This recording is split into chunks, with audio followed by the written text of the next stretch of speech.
Hello hello दर्शन नमस्ते तपाईँहरूको साथी म अशोक मुखिया र आज चाहिँ यो झापाको बुद्ध शान्ति गाउँपालिका 6 र 7 लाई जोड्ने एउटा झोलुङ्गे पुल निर्माण भएको रहेछ होइन 2081 सालमा सम्पन्न भएको जस्तो लाग्यो मलाई। हेर्नुहोस् त यो भागबाट त्यो साइडबाट म आएको अनि म जाँदै गरेको साइड चाहिँ त्यो म जुन एउटा सेन्टर पोइन्ट लगभग आइसकेको छु होला।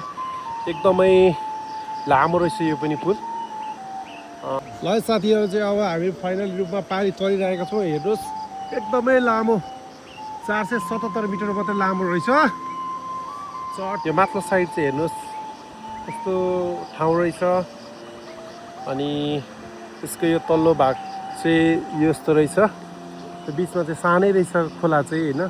हेर्नुहोस् खोला चाहिँ सानै रहेछ तर यो चाहिँ एकदमै लामो पुल निर्माण भएको रहेछ। यहाँ चाहिँ विशेष गरेर यहाँ झापा इलामबाट यो पुललाई हेर्नका लागि धेरै मानिसहरू भ्रमण गर्नका लागि आउनु हुँदो रहेछ।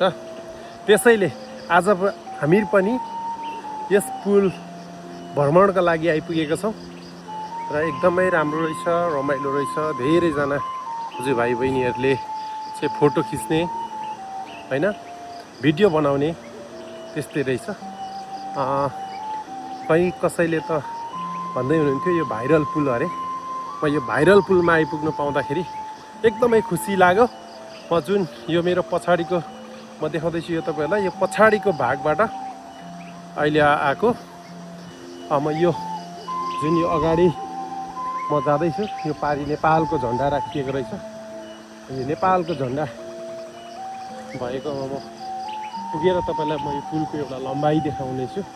र मैले अघि तपाईँहरूलाई भनेको थिएँ अब चाहिँ म यो झोलुङ्गे पुल फाइनली म पारिपट्टिबाट पारिपट्टि